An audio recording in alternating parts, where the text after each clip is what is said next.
Hi friends, welcome to our channel. Sita నా వంటతో వాళ్ళని మెప్పిస్తా అని రేవతి అంటుంది. అది చాలా ప్రమాదం అని చెప్పడంతో సీత అంటుంది, నాకు కాదు ప్రమాదం, ఆ మహాలక్ష్మికి ప్రమాదం అని సవాలు విసురుతుంది. ఇక రాజ్యమక్క, పెద్ద క్యారియర్ నువ్వు రెడీ చేయి, ఈ వంటలన్నీ అందులో సర్దుతాం అని చెప్తూ ఉంటుంది. ఇక్కడ మహాలక్ష్మి మధుని ఆఫీస్లో దీపం పెట్టి దండం పెట్టుకోమని చెప్తూ ఉంటుంది. ఇక మధుకి బ్రెయిన్ వాష్ చేస్తూ ఉంటుంది. మన లైఫ్లో బర్త్ టు డెత్ అన్నీ డిసైడ్ చేసేది ఆ దేవుడే, కానీ బర్త్కి డెత్కి మధ్య కొన్ని మనం డిసైడ్ చేసుకోవాలి. నువ్వు ఆలోచించాలి. ఇక నుంచి నీ లైఫ్ గురించి నువ్వే స్వతంత్రంగా నిర్ణయం తీసుకోవటం నేర్చుకో. ప్రతిదీ ఇంకొకరి మీద డిపెండ్ అవ్వకూడదు. మనల్ని కన్న తల్లిదండ్రులైనా సరే వాళ్ళ మాట ప్రతిసారి వినాలని లేదు. తోబుట్టువులను, భర్తను ప్రేమించాలి, గౌరవించాలి, కానీ ఎంతవరకు? మన వ్యక్తిత్వానికి భంగం కలగనంత వరకు మాత్రమే. మనల్ని అవమానించే వాళ్ళని ఎందుకు సహించాలి? మనల్ని ద్వేషించే వాళ్ళని ఎందుకు ప్రేమించాలి? ఈ లైఫ్ చాలా చిన్నది మధు. మనకు నచ్చినట్టు సంతోషంగా ఆనందంగా జీవించాలి, అంతేకాని ఎవరి కోసమో మనము బ్రతకకూడదు. మన కాళ్ళ మీద మనమే బ్రతకాలి. నీకంటూ కొన్ని ఇష్టాలు, అభిప్రాయాలు ఉంటాయి. స్వేచ్ఛ ఉంది.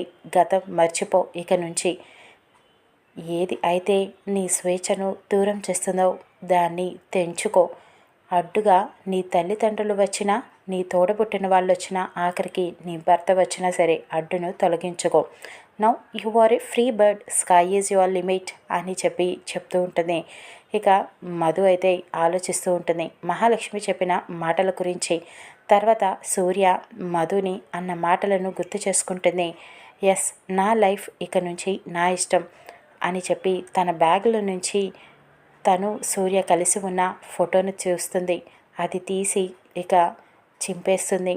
డస్ట్బిన్లో సూర్య ఫోటోని పడేస్తుంది. Now I am a free bird అని చెప్పి ఆనందపడుతూ ఉంటుంది.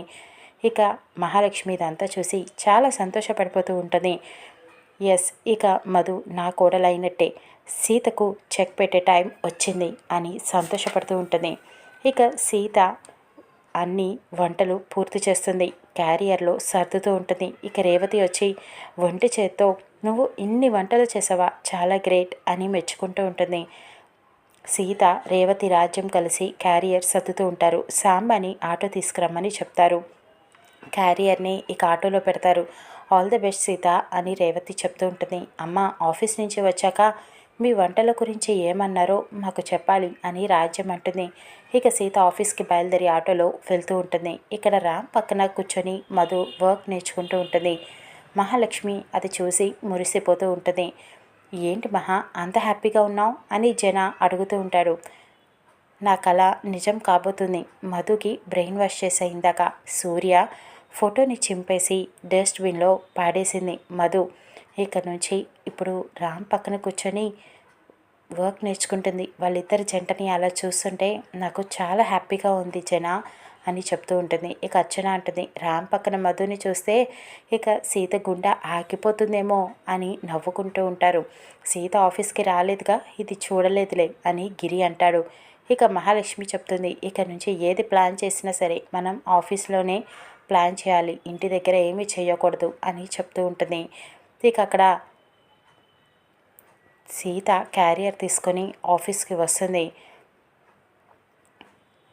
చలపతి సీతకు ఫోన్ చేసి చెప్తూ ఉంటాడు, ఇక్కడ చాలా ఘోరం జరిగిపోతుంది. మీ అక్కకు బొకేలు ఇచ్చి థ్రిల్ చేసింది మహాలక్ష్మి. రామ్ పక్కన మధుని కూర్చోబెట్టి వర్క్ నేర్పిస్తుంది. ఇక్కడ వర్క్ నేర్చుకోవడానికి వచ్చినట్లేదు, వాళ్ళకు లవ్ ట్రైనింగ్ ఇస్తున్నట్టు ఉంది. మహాలక్ష్మి, నువ్వు అలా ఇంట్లో కూర్చుంటే కుదరదు అని చెప్పడంతో సీత అంటుంది, అంత సీన్ లేదులే, నేను ఆఫీస్కే బయలుదేరి వస్తున్నాను, క్యారియర్ తీసుకొస్తున్నా, అక్కడంతా నేను సెట్ చేస్తాను అని చెప్తూ ఉంటుంది. ఇక రామ్ అయితే మధుకి వర్క్ అంతా నేర్పిస్తాడు. ఇంకేమైనా డౌట్స్ ఉన్నాయా అని అడుగుతూ ఉంటాడు. లేదు, చాలా క్లారిటీగా చెప్పారు అని మధు అనటంతో ఇక మహాలక్ష్మి వస్తుంది. అంతా అర్థమయ్యేలా చెప్పాడా రామ్ అని అడుగుతూ ఉంటుంది. చాలా బాగా చెప్పారు అని అనటంతో అర్చన, గిరి అయితే రామ్ని పొగిడేస్తూ ఉంటారు. రామ్ చాలా బాగా వర్క్ చేస్తాడు, అన్నీ అర్థమయ్యేలా చెప్తాడు అని అనటంతో ఇక మహాలక్ష్మి అయితే, మరి నువ్వు వర్క్కి రెడీనా మధు అని అడగటంతో రెడీ అని చెప్తూ ఉంటుంది. ఇక అయితే మంచి టైం చూసి నీకు మంచి పోస్ట్ ఇస్తాను అని చెప్తూ ఉంటుంది మహాలక్ష్మి. అవును, లంచ్ టైం అయింది కదా, భోజనం చేశారా అని అడగటంతో రామ్ అయితే క్యాంటీన్కి వెళ్తాం అని చెప్తూ ఉంటాడు. ఇవాళ ఫస్ట్ డే కదా, మధు ఇక్కడికి వచ్చింది, ఇప్పుడు నువ్వు క్యాంటీన్కి తీసుకెళ్తే కొంచెం మొహమాట పడుతుంది, వద్దు, అడ్జస్ట్ అవ్వడం కష్టం, ఇక్కడికే భోజనం తెప్పించుకో అని అనటంతో రామ్ పర్వాలేదు పిన్ని, అక్కడికే వెళ్తాం అని అనటంతో మధు అయితే పర్వాలేదు అడ్జస్ట్ అవుతానని చెప్తూ ఉంటుంది. వద్దు, నువ్వు ఎవరి కోసమో అడ్జస్ట్ అవ్వకూడదు, మేము వెళ్ళి ఇక్కడికి మీకు భోజనం పంపిస్తాను అని మహా వెళ్తుంది. ఇక మధు అయితే మీ పిన్ని చాలా మంచివారు, నా గురించి చాలా బాగా ఆలోచిస్తారు అని చెప్పటంతో రామ్ అంటాడు, అవును, అది సీతకు అర్థం కాదు, ఏదో ఒకటి గొడవ పడుతుంది పిన్నితో అని చెప్పటంతో ఇప్పుడు సీత లేదుగా అని మధు అంటుంది.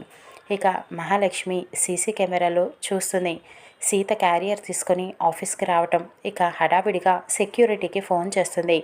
అక్కడ ఒక అమ్మాయి క్యారియర్ తీసుకుని లోపలికి వస్తుంది కదా, తనని రానివ్వద్దు, బయటికి పంపించేయి అని చెప్పడంతో ఇక సెక్యూరిటీ గార్డ్ సీతని ఆపేస్తాడు. అమ్మ, మీరు లోపలికి రావడానికి వీల్లేదమ్మా అని చెప్పడంతో నేనెవరో తెలిస్తే నువ్వు తిరిగి నాకు సెల్యూట్ చేస్తావు తెలుసా అని సీత అడుగుతూ ఉంటుంది. మీరు ఎవరైనా సరేనమ్మా, మహాలక్ష్మి మేడం గారు మిమ్మల్ని లోపలికి రానివ్వద్దని చెప్పారు, మీ వల్ల మా ఉద్యోగాలు పోతాయమ్మా, దయచేసి వెళ్ళిపోండి అని చెప్పి లోపలికి రానివ్వడు. ఇక సీతకి ఏం చేయాలో అర్థం కాక వెనకకు వెళ్ళి ఆలోచిస్తూ ఉంటుంది. ఇంతలో చలపతికి ఫోన్ చేస్తుంది. బాబాయ్, నన్ను ఇక్కడికి మహాలక్ష్మి అత్తయ్య లోపలికి రానివ్వద్దని సెక్యూరిటీ గార్డుతో ఆపిచ్చేసింది, లోపలికి రానివ్వట్లేదు అని చెప్పడంతో అవునా, సరే అయితే నేను అక్కడికి వస్తున్నా, నువ్వు అక్కడే ఉండు అని చెప్పి చలపతి బయటికి వెళ్తాడు. సెక్యూరిటీ గార్డ్కి డబ్బులు ఇచ్చి నిన్ను మహాలక్ష్మి మేడం గారు 5 కిళ్ళీలు తీసుకురామన్నారు, వెళ్ళు అని చెప్పి సెక్యూరిటీని పంపించేస్తున్నాడు అక్కడి నుంచి. ఇక సీత సెక్యూరిటీ వెళ్ళిపోగానే లోపలికి వస్తూ ఉంటుంది.